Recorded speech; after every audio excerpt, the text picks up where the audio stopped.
Data logging.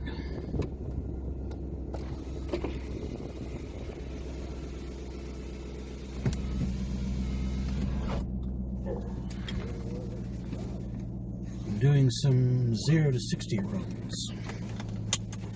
And yes, 0 to 80 runs. And whatever else might occur when I put the pedal to the metal, as it were.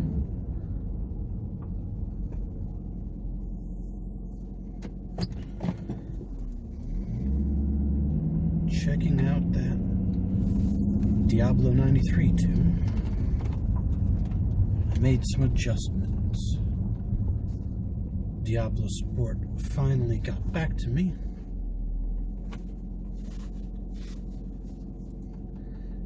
Told me to add 10% to the fuel across the board. They said the knock that I had logged was minimal and not much to worry about, which is good. That's what I wanted to hear. But they also said to add 10% to the fuel and see if we don't get even less knock.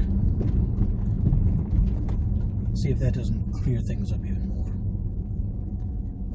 And so that's what I'm doing. I'm checking to see. I'm making a new log. I'm doing some driving today. And I just want to see what the results are. And that's where the fun comes. Because that means I get to go a little crazy. Burn a little rubber. Which, believe it or not, I don't do very often in this car. This is my everyday driver, and it's in traffic most of the time.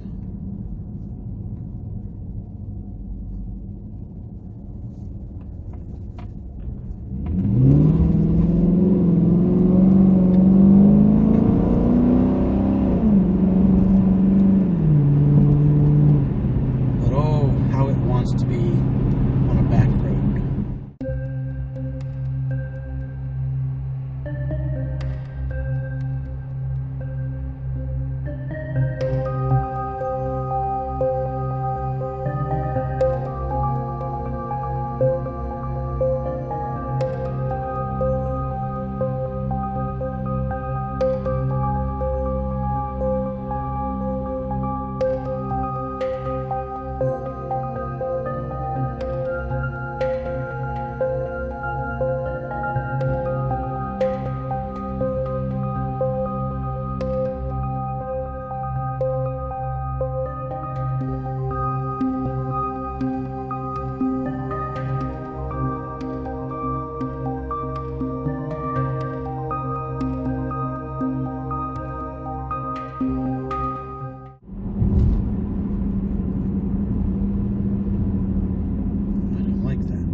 Straight road I was planning on going on. But some asshole was in front of me, and I didn't want to scare him with my burning tires. So I decided to have a little fun on a windy road. This angle of the camera is not telling you, but there's a big lake over there. It's a beautiful road.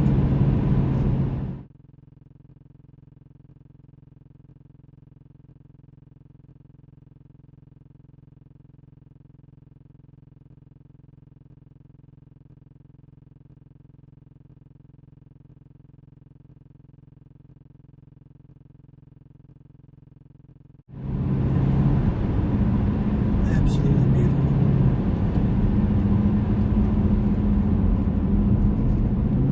Okay.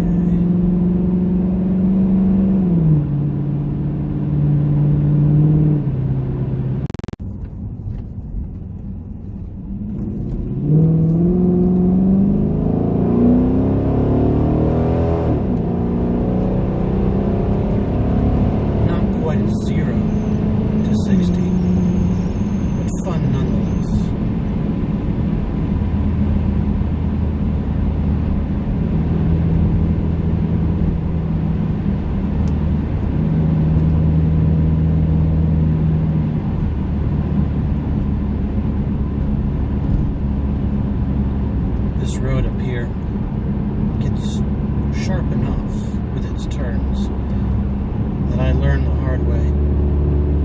You don't want to push it too hard.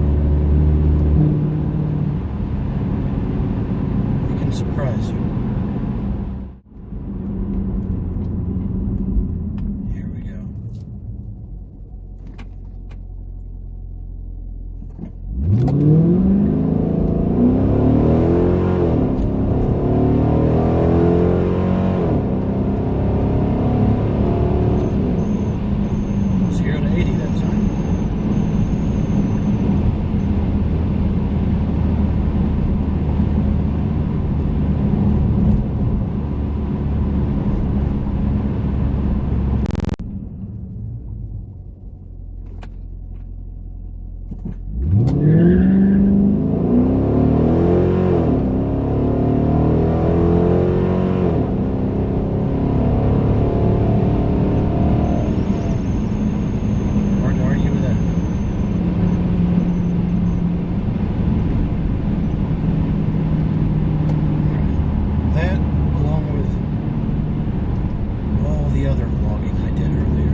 I'm embarrassed.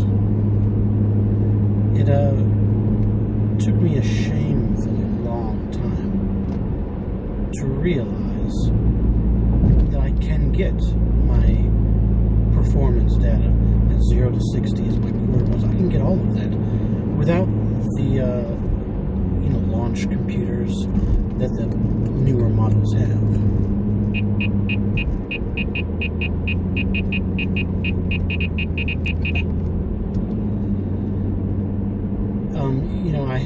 My DiabloSport tuner does all of that.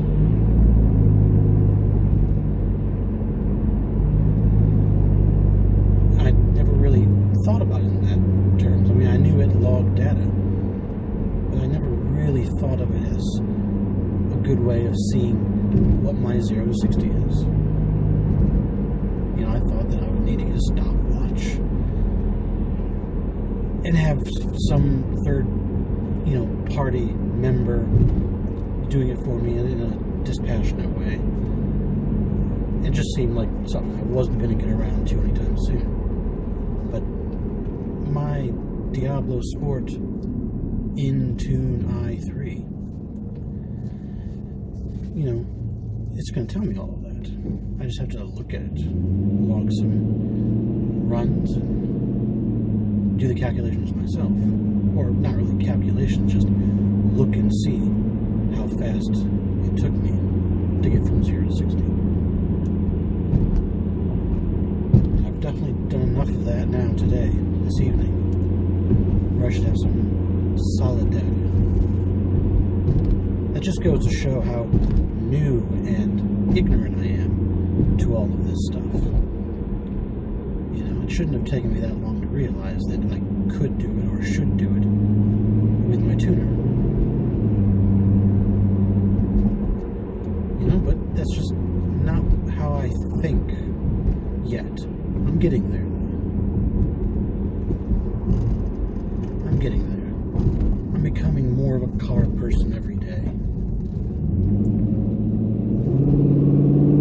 I've already worked on this car physically with my own hands more than I've worked on any car that I've owned previously.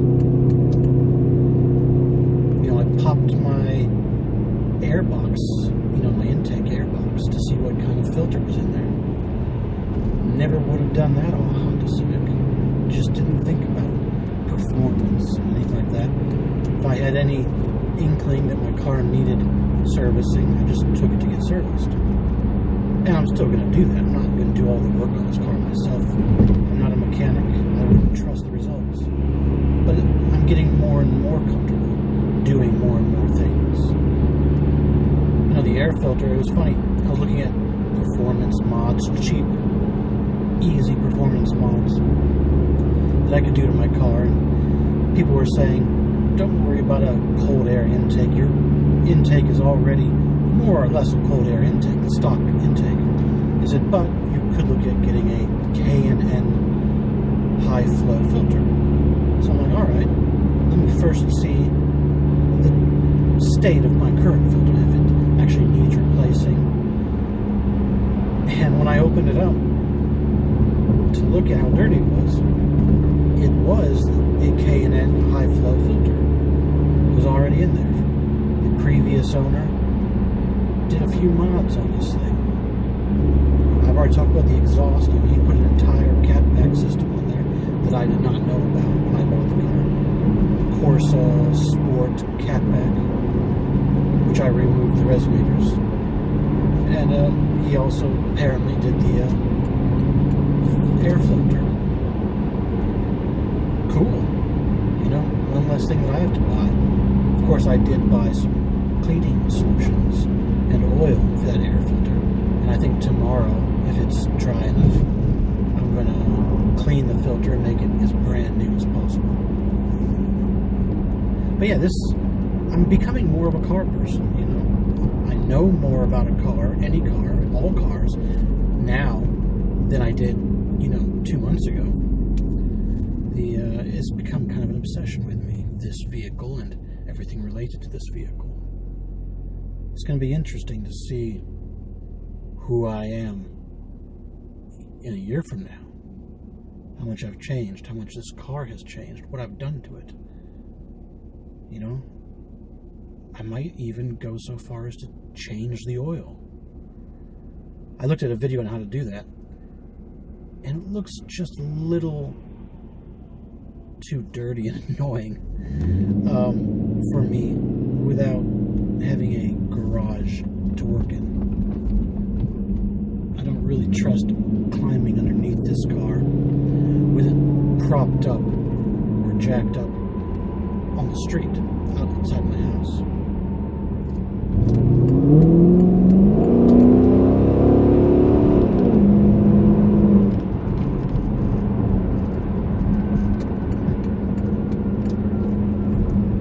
But, maybe I will. Maybe I will. Looks like I need to buy if I do, an oil catch bucket. I could do that, right? Probably won't. But we'll see. We'll see what's next. I'm really not much of a mechanic. But all of that could change with the right tools and the right training. And YouTube seems to be pretty good at the training thing. Finding out how to do menial tasks, finding out how to do complicated tasks. The videos are pretty thorough.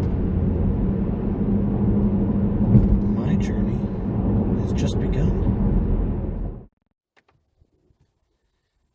Alright, so it's been a few weeks since I sent those updated logs to DiabloSport. And their Master Tech, that's what they call them. Master Tech, Master Tuner. He looked at the new logs and said that the increased fuel, making it 5% richer across the board, made the whatever knock was left over. He said it was ordinary for a Hemi, at least. It was all within tolerance. I looked at the knocks and it didn't really look any different than the other, but apparently it is. Or maybe they're just trying to get rid of me.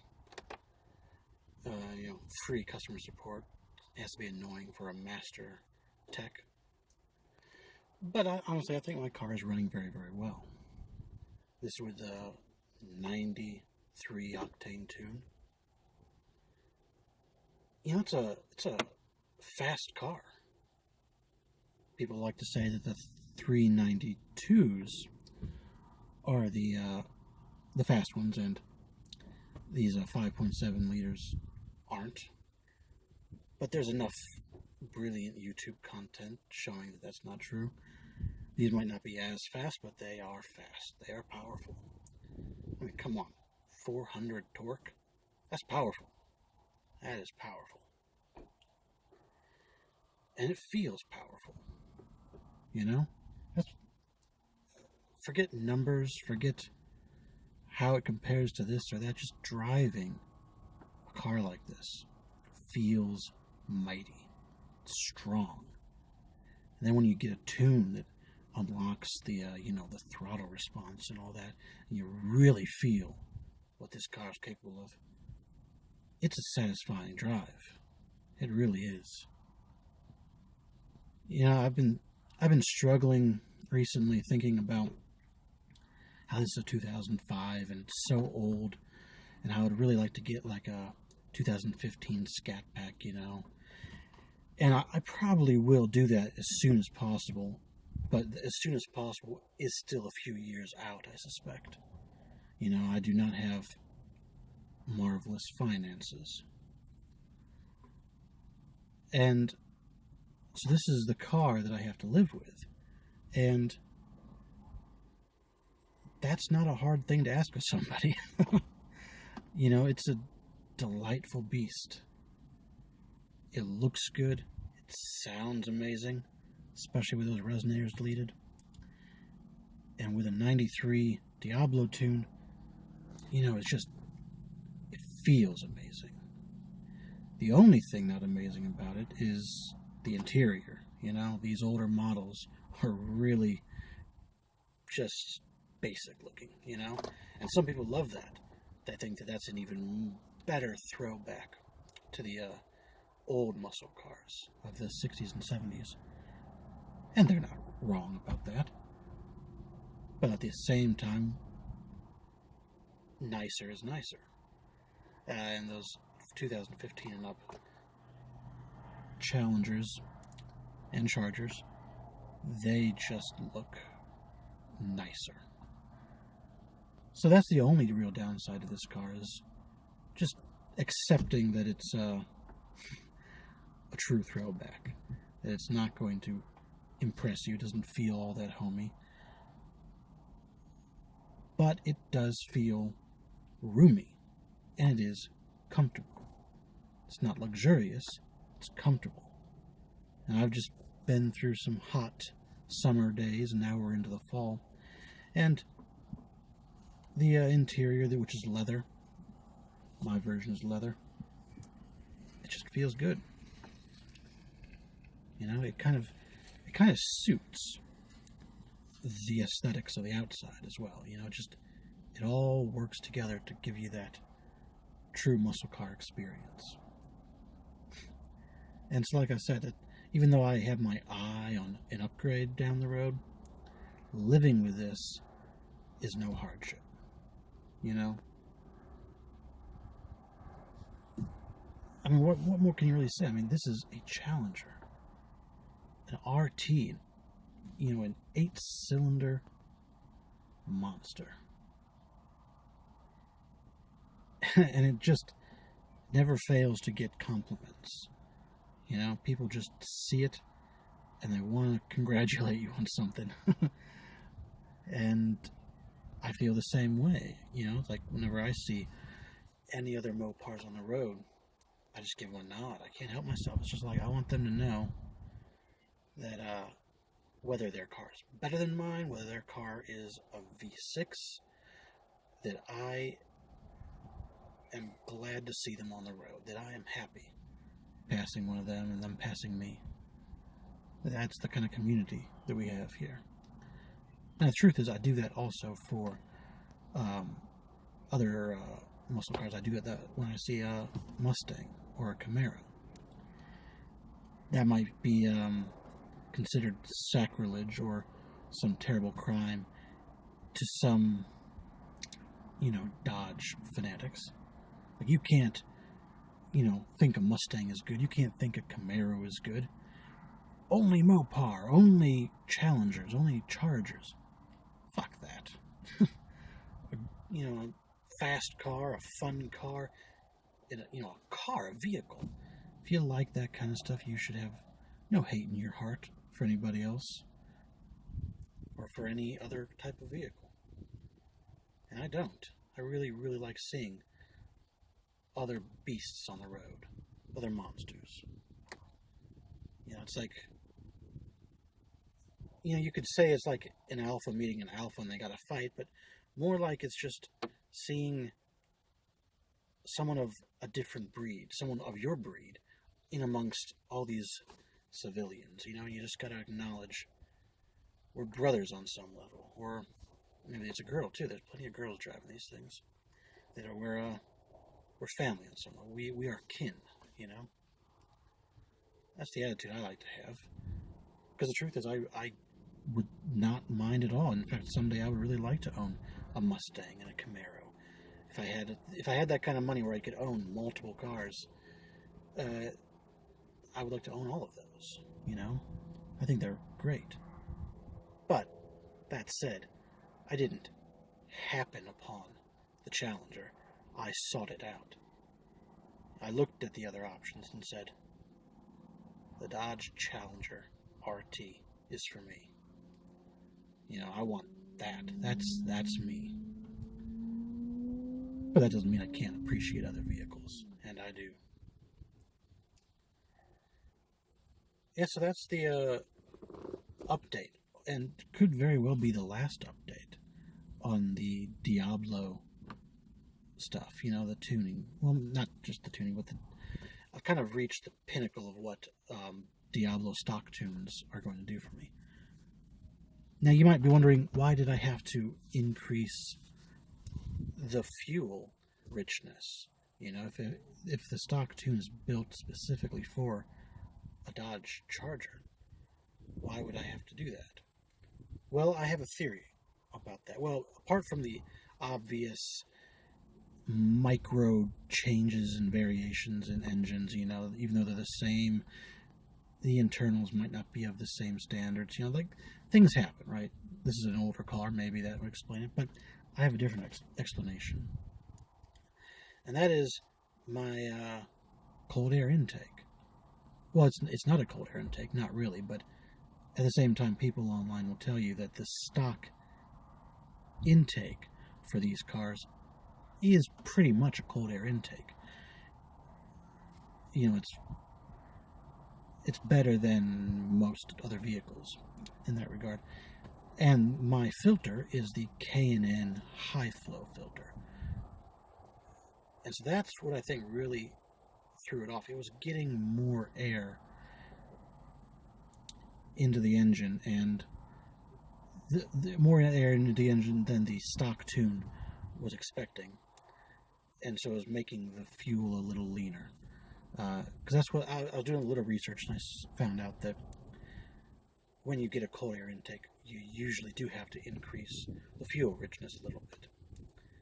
And since that's what I had to do here, I think it is actually related to the high flow filter that I have. So it is acting more or less like a cold air intake, like a complete third-party cold air intake, even though it's not. And so that's what I'm being. I'm kind of getting the benefits of all that, which isn't much. Everybody will tell you those cold air intakes, they don't improve much. But it helps. Every little bit helps. And when all you're paying for is the price of a filter, a reusable filter, an infinitely reusable filter, you know, that's an easy thing. That's an easy choice to make. And that's what I'm dealing with. That's what I'm driving. A car that feels really good right now. It's driving really good. You know, professional master tech has looked at the tune, at the logs, and said it's running right. And that feels wonderful.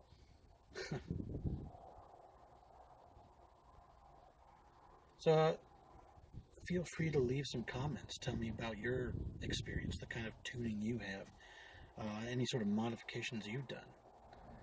I'm always looking for more options, and the main options I've been looking at are just so expensive that I can't imagine doing them anytime soon. But I like to hear more. I like to hear what's out there. What are you doing? How's your Charger and Challenger operating? How's your Mustang? You know, this is I specifically named this show Horse and Muscle because I didn't want to be Mopar only. I didn't want to be, Hemi only. I didn't want to be any of that. I wanted this to be a celebration of swell vehicles. Cool-ass vehicles. There's no telling what I'll own in the future, though I'm pretty sure it's going to be a Challenger for a long time to come. But there's no telling, who knows what will happen. Maybe I'll go a different route, but probably not. But if I did, I won't have to rebrand my show, It's open and welcoming to everybody. So, come and join the conversation. Tell me what you got. Tell the world. And enjoy your driving.